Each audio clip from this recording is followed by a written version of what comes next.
Байкал – это точка на карте мира, которая имеет огромную, ничем не преодолимую силу притяжения. Уникальность этого самого чистого, самого глубокого и самого загадочного озера на планете привлекает внимание человека на протяжении столетий.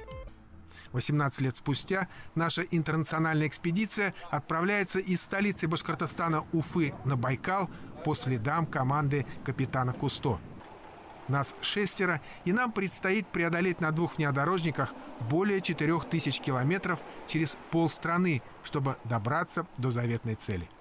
В составе экспедиции уфимцы, инструктор по дайвингу Рашид Валеев и президент Федерации подводных видов спорта Республики Башкортостан Александр Радзюк. Специалист в области подводного оборудования «Москвич» Олег Шевченко, видеооператор из Екатеринбурга Юлай Нугуманов и подводный охотник из Киева Петр Пелагеча. Путь на Байкал не близкий. Челябинская, Курганская, Тюменская, Омская, Кемеровская области, Красноярский край и, наконец, Иркутская область. Проходим Омск, подъезжаем к Новосибирску. Все, конечно, устали, но надо двигаться дальше.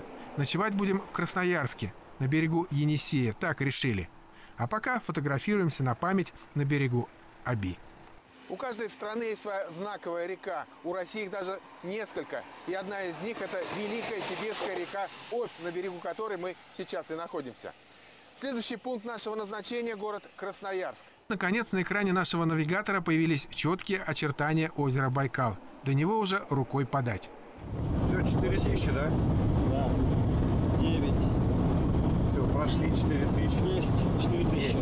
Поздравляю. 3 дня в дороге, и мы уже в Иркутске. На въезде в город нас встречают местные тележурналисты из компании «Байкал ТВ». Наш автопробег вызывает интерес у многих. Проезжающие мимо по трассе машины дружно сигналят. «Если знаешь, что тебя ждет, зачем отправляться в путь?» Эта фраза, произнесенная когда-то капитаном Жаком Ивом Кусто, крутилась в голове по дороге в Иркутск. Однако мы даже и не надеялись на такой горячий прием иркутчан. Мы находимся в лаборатории ихтиологии Иркутского института лимнологии. Передо мной просвечивающий электронный микроскоп. Он способен увеличивать микрочастицы в 600 тысяч раз. Иркутский лимнологический институт – уникальный научный центр.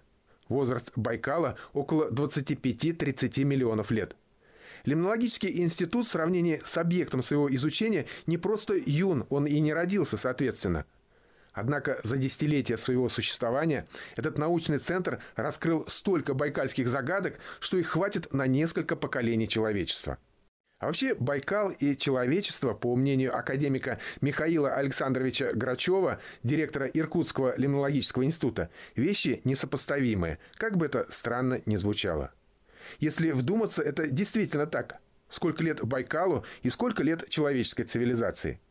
Как это дико не звучит, но если бы все человечество утонуло в Байкале, его берега поднялись бы всего на 2 сантиметра. Тьфу-тьфу. И даже в наш техногенный период Байкал способен пережить всю человеческую агрессию, настолько он силен и могуч. Он как планета в планете. Приблизившись и коснувшись его, чувствуешь это. Уникальность его заключается в том, что он уникальный. Это самый крупный в мире пресноводный водоем. Глубина рекордная, 1,5 мили, нет, 1 миля, 1637 метров. Но он уникален во всех отношениях. Вода у него замечательная и по вкусу, и по своим качествам. 3500 эндемиков, по-видимому, больше, чем во всей остальной Сибири.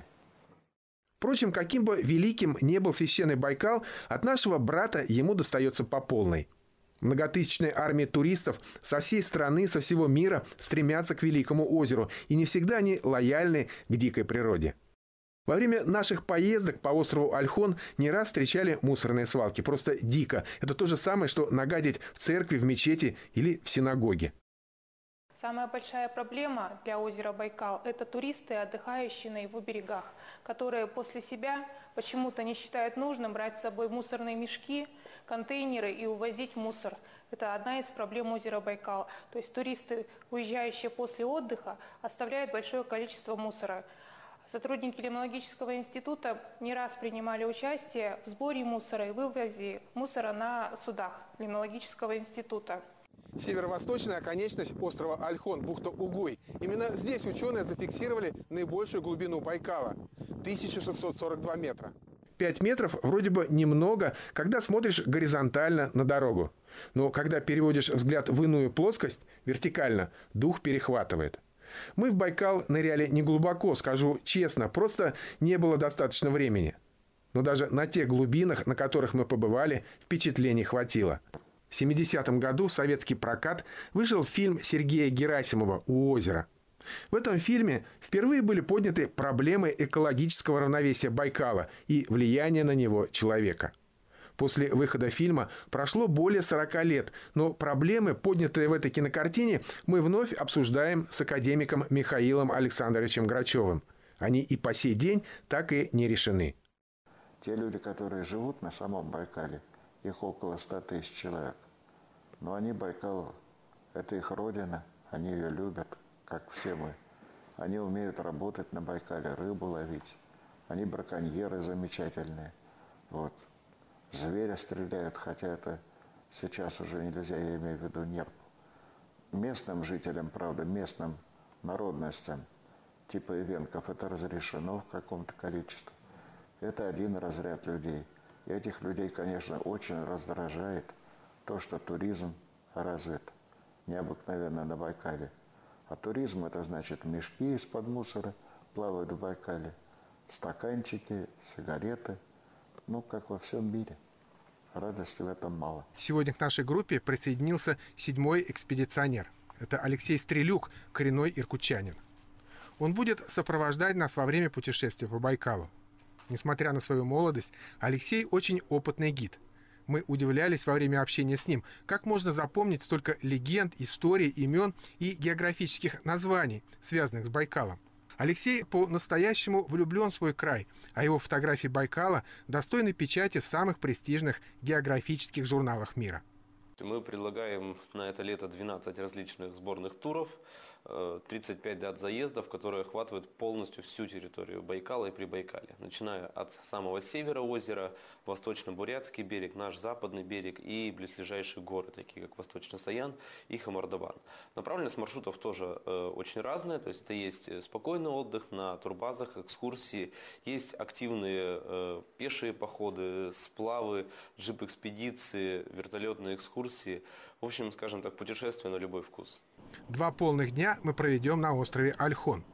Ольхон – самый крупный обитаемый остров Байкала. Его население составляет около 1500 человек. Однако гостей и туристов, ежедневно посещающих Ольхон, в десятки раз больше. Дороги на острове преимущественно грунтовые, а то их и вовсе нет. Чтобы попасть на остров, нам нужно преодолеть около 200 километров через знаменитые Танжеранские степи. Символ Танжеранских степей – орел. Останавливаемся на кургане, который украшает стелла с бронзовым орлом. Здесь местные жители, буряты, приносят подношения своим богам. Вообще у бурятов и эвенков популярны 2 религии – буддизм и шаманизм. Следы и той, и другой на Байкале встречаешь повсюду. Для кого-то это дань традициям, для других – модное веяние, для третьих – философия жизни. По дороге на остров останавливаемся в кафе в местечке Баяндая. Хозяева – буряты. Сейчас будем пробовать бурятскую национальную кухню. Алексей, разложив карту Байкала, рассказывает нам о маршруте поездки на Ольхон. Затем достает бутылку с самогоном, настоянным на кедровых орешках. Будем бурханить. Перед дорогой необходимо умилостивить древних духов Байкала и, прежде всего, самого главного байкальского духа – Бурхана. И каплю на левую грудь за здоровье себя и своего рода, чтобы чтили традиции. Вот. Есть более короткий вариант, то есть если там по вечерам сидеть, да, буквально капельку на стол. Традиции местные нужно соблюдать, духи на Байкале, энергетика очень сильная. Между тем на кухне уже приготовили для нас бузы, по-русски звучит позы, основное мясное блюдо бурятов. Пробуем бурятскую национальную кухню. Позы или бузы по-бурятски. Похожи на манты, но не манты. Их начинка состоит из чистого мяса. Сначала их нужно надкусить, а потом выпить сок.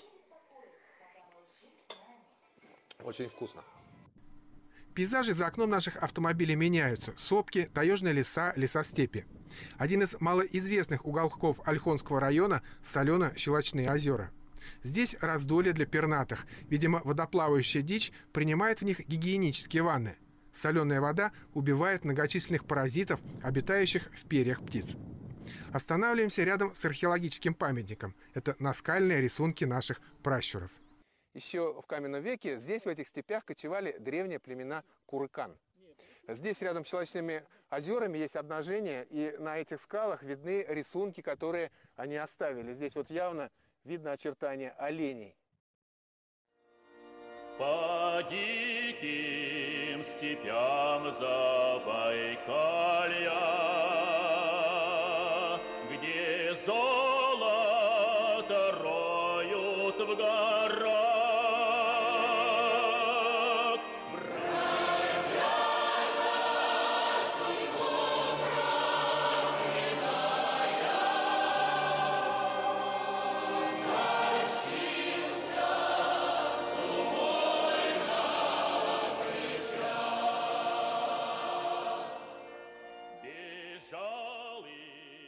Наконец-то свершилось. Вот он, священный Великий Байкал, открылся нашему взору. В портовом поселке Саха-Юрта на пароме Ольхонские ворота мы с нашими автомобилями переправляемся на остров Ольхон, где остановимся в поселке Хужир на базе Ольхонские терема. От материка до острова через пролив 2 километра. Кстати, электричество на Ольхон провели только в 2005 году. До этого местные жители пользовались дизельной электростанцией. Недавно появился и новый большой паром. До него на остров ходил маленький, и для того, чтобы перебраться на Ольхон или обратно на материк, приходилось ждать очередь несколько суток. Ольхон, наверное, самый маленький в мире остров, на котором побывало рекордное число туристов. Древние скалы Ольхона усыпаны подношениями, монетами со всего мира. Австралийские шиллинги, канадские центы, евро, корейские воны, монгольские тугрики, японские иены. Главная знаменитость острова Ольхон – скала, которую издревле почитают представители коренного населения Прибайкалья. У нее много названий: мыс Пещерный, мыс Шаманский, скала Шаманка, мыс Бурхан. Исторически первым было название мыс Шаманский, Шаманка. После появилось и распространилось название мыс Бурхан, по-бурятски Ойхон-Эхе-Бабай. Туристы, приезжающие на Ольхон, как правило, снимают на этом мысе рассветы и закаты. Утро следующего дня держим путь на северо-восток острова мыс Хубой. Это 40 километров от поселка Хужир по лесной и степной местности. Наши внедорожники держат марку. Жалко, что марка японская, а не российская.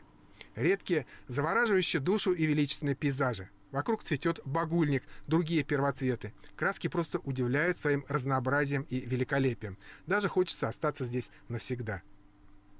Увидев песчаный пляж Сарайского залива, мои товарищи сбрасывают с себя одежду и бросаются в воду, но тут же с дикими воплями буквально пулей вылетают на берег. Вода в Байкале хоть и ласковая на вид, но всего плюс 4 по Цельсию. Натыкаемся на останки деревянной пристани. Наш гид объясняет, когда-то здесь был рыбозавод, и на нем работали заключенные. Оказывается, границы ГУЛАГа охватили и священный остров Ольхон. Наконец мы добрались до северной оконечности острова, мыса Хубой. Здесь мы решили погрузиться на дно Байкала. Кстати, именно в этой части озера глубоководные миры зафиксировали самую глубокую отметку – 1642 метра. Мы, конечно, так глубоко не пойдем. Пойдем, насколько хватит сил и воздуха. Пока одна группа готовит снаряжение для ныряния, другая готовит уху. По дороге в рыбацком поселке мы купили свежевыловленного омуля. Наш шеф-повар Олег Шевченко просто в шоке от местных цен на байкальский деликатес. Когда мы спросили, сколько он стоит, мы все в шоке были. Мы на 2 машинах едем, и ребята со второй машины, никто даже приблизительно не смог угадать, сколько он стоит. Вот хвост такого шикарного омуля, смотрите, какой красавец, 10 рублей стоит. Умножить в любом городе России, это будет, на 20 раз, наверное, надо умножить. Как минимум, это настоящий омуль, только выловленный. И вот мы сейчас его чистим, будем готовить.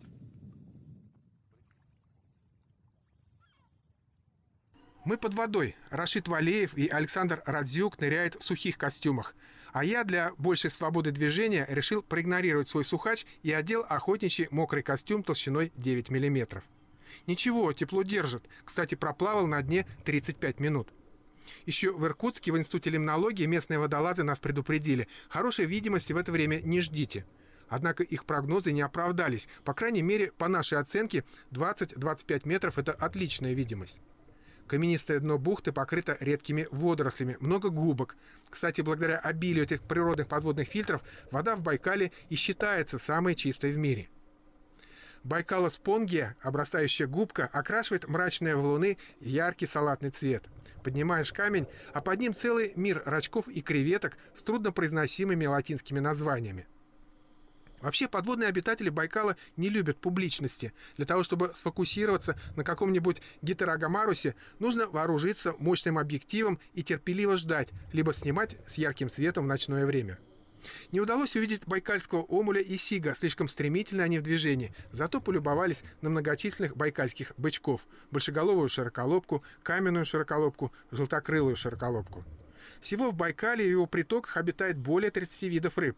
Однако хватит их изучать, пора пробовать уху на берегу. В прекрасном настроении выходим из воды. Ну, сейчас солнышко. Все очень так уютно, хорошо. Разноцветные камешки. Какие-то вот камни, облепленные какой-то зеленой субстанцией. Вот, тоже интересно. Потрогаешь, она ярко-зеленой становится. Вот, ну, здорово, здорово. Уха удалась на славу. Нам пора собираться в обратный путь. До места нашего базирования на острове поселка Хужир будем добираться по восточному побережью.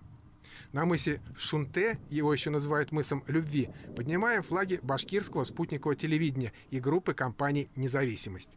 Еще один мыс, Саган-Хужун, радует нас встречей и самыми забавными обитателями Байкала – байкальскими нерпами. С вершины мыса, спрятавшись за валунами, снимаем, как они греются у подножия на скалах. Нерпы очень осторожные животные. На Байкале на них когда-то вели массовую охоту ради жира, который использовали в светильниках. Сегодня вылов нерпы разрешен только местным племенам эвенков, и то в ограниченном количестве. И вновь наши внедорожники движутся через Тажиранские степи. Наша цель – гора Шебеты. С ее вершины открывается чудесный вид на бухты Ая и Анга, а также на священную гору Йорт. Мы находимся на территории Прибайкальского национального парка. Стоило нам покинуть остров Ольхон, и солнышко отвернулось от нас. Не случайно говорят, что Ольхон – самый солнечный остров в мире. Действительно, вокруг может бушевать непогода, могут лить дожди, а над Ольхоном в это время всегда светит солнце. Это происходит благодаря особым атмосферным фронтам и явлениям. Вообще, по подсчетам метеорологов, в году над Ольхоном более 250 солнечных дней. А здесь, в горах, над нами нависли свинцовые тучи, дует ветер, да и дорога очень экстремальная. Вообще, в заповеднике какая дорога? Нет ее, одни заповедные тропы.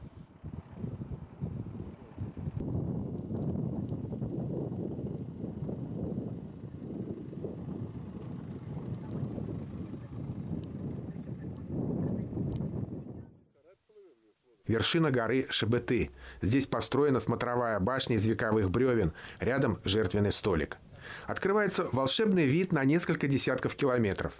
Во время спуска с горы Алексей показывает нам смоленистые наросты на стволе лиственницы. Это сера. Местные жители используют ее как антисептик и средство для гигиены рта. Пробуем. Ничего. Подъехали к Байдинской пещере. Вход в нее затруднен, однако Алексей Стрелюк, наш гид, и Олег Шевченко все же спускаются в ее чрево. В пещере проводятся шаманские обряды. Ее пол услан костями жертвенных животных. Большущая пещера. Довольно большая, скажем. Рядом с входом в пещеру традиционные ритуальные столбики и жертвенный камень. Для того, чтобы задобрить духов Байкала, существует специальный ритуал. Для этого берется небольшое количество водки или молока. Первая капля падает на землю, вторая капля бросается в небо для верхних духов, и третья капля прижимается к сердцу. Кроме этого, можно переломить сигарету и оставить ее на жертвенном камне. Или положить здесь несколько монеток.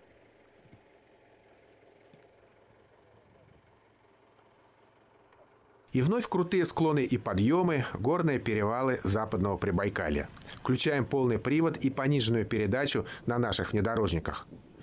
Наш иркутский штурман Алексей ведет нас в секретную бухту.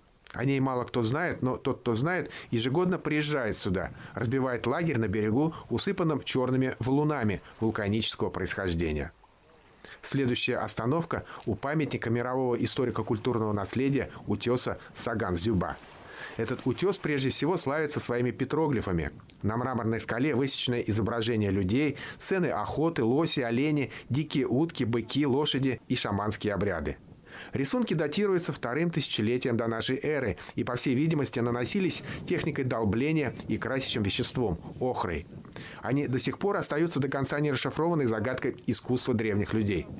Саган-Зюба был священным для людей, живших в каменном, новокаменном и бронзовом веках.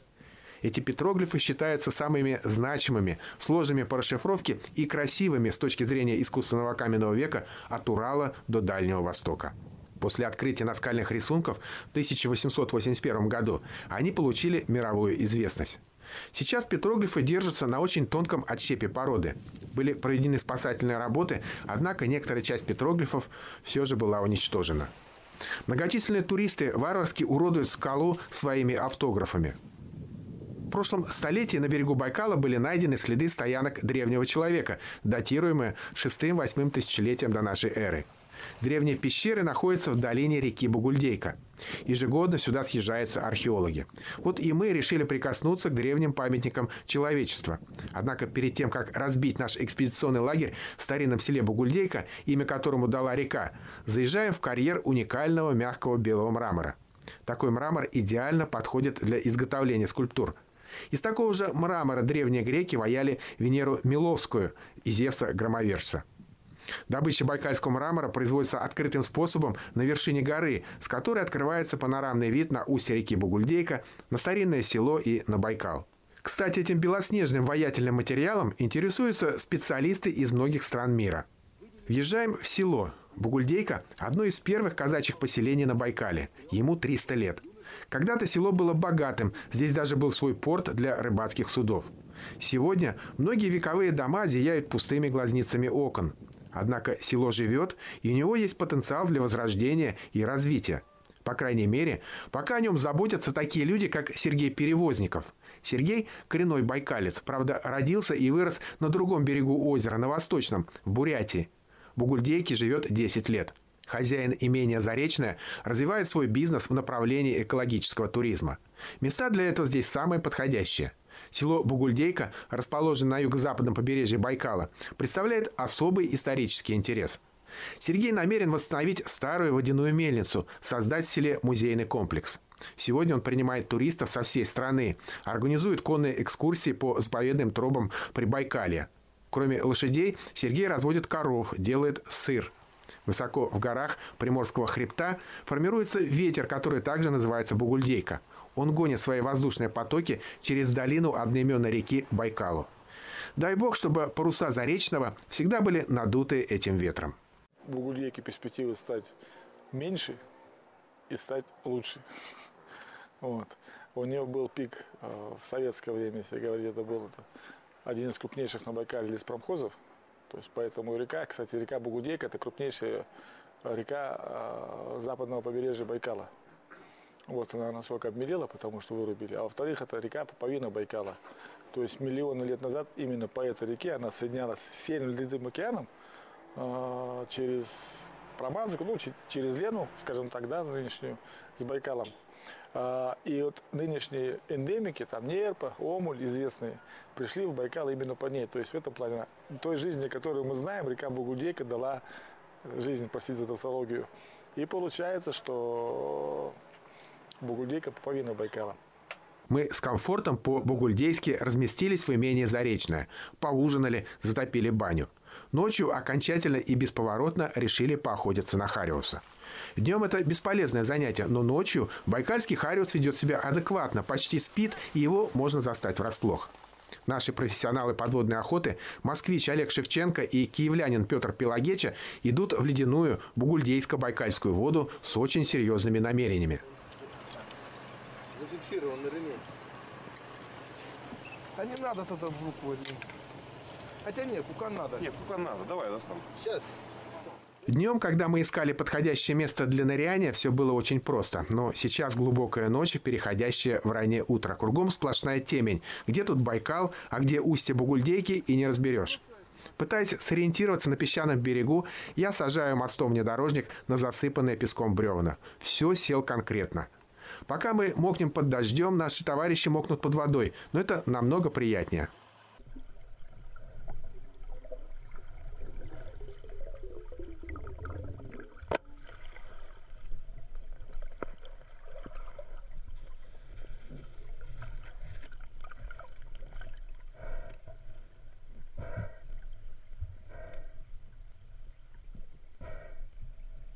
А нам, между тем, нужна лопата. В 3 утра Александр Георгиевич Радзюк на втором внедорожнике привозит лопаты и еще одну человеческую силу из местных жителей. Копаем. Выбросив из-под днища машины кубометр песка, вытаскиваем бревна и освобождаемся из плена. Ура! Одновременно из воды выходят наши подводные охотники. Кормильцы. Настреляли байкальских хариусов. Будет на завтрак уха, будет жареха. И обалденный хариус один.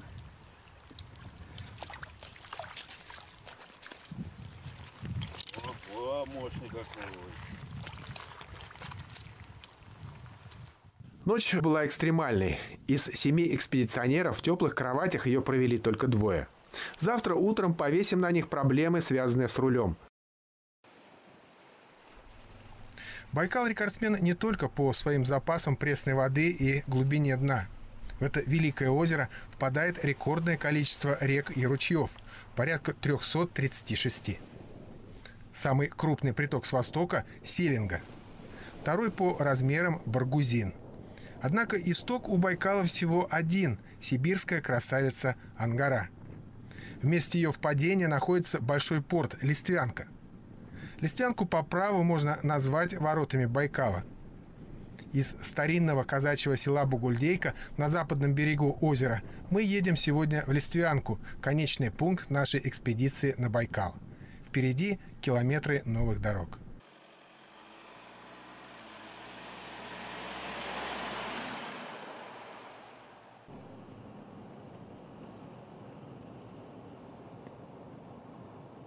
Самая короткая дорога на Байкал из Иркутска – это Байкальский тракт, 60 километров. Причем, как это странно не звучит, появилась она благодаря американцам.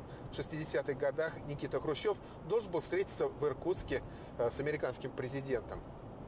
Естественно, советское правительство хотело показать американскому гостю и само озеро Байкал. Дорога здесь была плохая, просто гравийное покрытие, поэтому в срочном порядке был положен хороший асфальт. Встреча так и не состоялась, однако дорога осталась. Итак, мы держим курс на главный порт Байкала – Листвянку. Порт находится на мысу Лиственничном в акватории Лиственничного залива.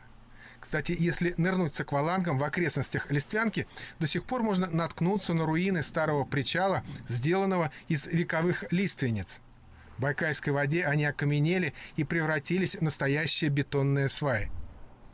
Вообще в Листвянку из Иркутска мы должны были попасть в начале нашего путешествия на катере Иркутского лимнологического института.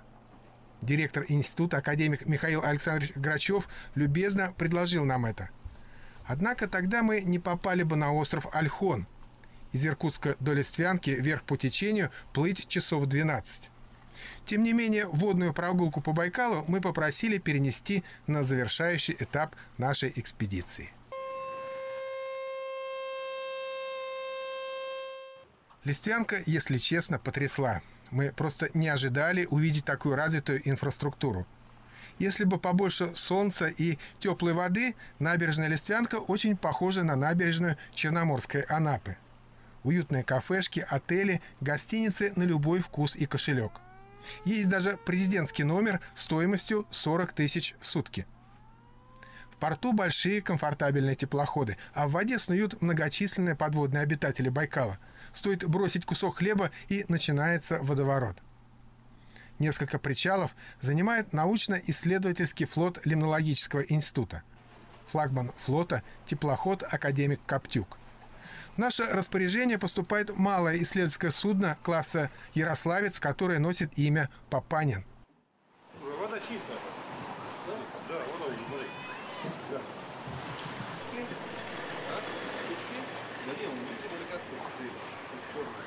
Держим курс на мыс Бакланий. Это в противоположной стороне залива от Листвянки. Наш гид хочет показать старинные тоннели Байкальской круговой железной дороги. Первым делом, с разрешения капитана судна, вешаю на флагштоке флаг БСТ. По традиции программа «Мир настоящих мужчин» в своей экспедиции берет флаг башкирского спутникового телевидения. Вот и на этот раз Сокол Сапсан гордо веет над синими водами моря Байкал.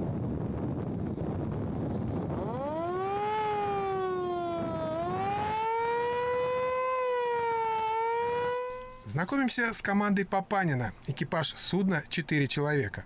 В период навигации Папанин ежемесячно выходит в 3-4 экспедиции с учеными Лимнологического института.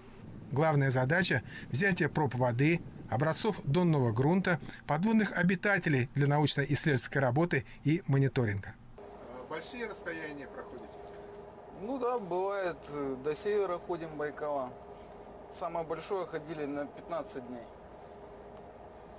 А вообще вот такая штормовая погода бывает на Байкале? Попадали в такую? Ну да, само собой. Бывает и волна, и ветер, и все вместе бывает. До 1,5. Ну, у нас 2 метра еще держит как бы волну. Ну, попадали в 1,5, попадали с ветром. Навигация сколько длится? Когда открывается, когда заканчивается? Ну вот навигация началась где-то чуть меньше месяца. И заканчивается в ноябре. Часто на Папанине в экспедицию ходят водолазы. Судно специально приспособлено для подводных погружений водолазов. Работы последним хватает. Работая в институте, прежде всего, идя под воду, ты должен быть не водолазом, а исследователем. То есть напрямую знать элементарные вещи, связанные с биологией, с геологией, с гидрологией и многими другими факторами. Свежий морской ветер, легкая качка, изумительные байкальские пейзажи будоражат воображение. Нет, не зря местные жители Байкал называют морем. Но вот впереди обрывистый берег мыса Бакланий. И уже видны черные провалы тоннелей в гранитных скалах. Наш гид Алексей Стрелюк рассказывает нам об истории строительства Байкальской круговой железной дороги. Ее строительство началось в 1902 году и продолжалось 5 лет, до 1907 года. На 1 километр пути уходил целый вагон динамита. Было пробито 58 туннелей в скалах. 900 метров составила длина самого большого туннеля. И сейчас это очень интересный экскурсионный объект. Дорога, которая так гармонично вписалась как бы в байкальские пейзажи, к байкальским скалам. Вот. В летнее время здесь курсируют экскурсионные поезда, и можно посмотреть ее. По узкому трапу перебираемся на берег, заходим в один из туннелей. Да, скорее всего, здесь работали каторжники. Это из этой тоннели, вот помните фильмы все. Паровоз из тоннеля выходит, адмирал Колчак, да, и он более на стенке паровоз идет. Вот этот зигзаг, вот как раз всегда паровоз на вот этом повороте. Тоннеля выходит и на повороте. Вообще, как бы, исторические места, конечно. Не электрифицировано. Да. И по сей день кинематографисты любят снимать на Байкальской круговой дороге приключенческие фильмы. Любимый ракурс режиссеров – вылетающий из тоннеля на полных парах дымящий паровоз. Наша экскурсия закончилась. Возвращаемся в Листвянку. Сошедшие с полотен Рериха восточные хребты Байкала словно провожают нас.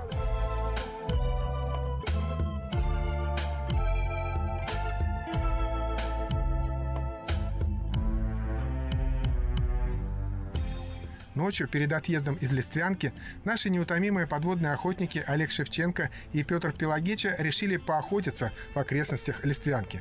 Прямо с набережной спускаемся к воде, включаем подводный свет, и перед нами открывается волшебный ночной мир Байкала.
На восходе солнца наша экспедиция прощается с Листвянкой и Байкалом. Может быть, еще сведет судьба побывать в этих удивительных местах.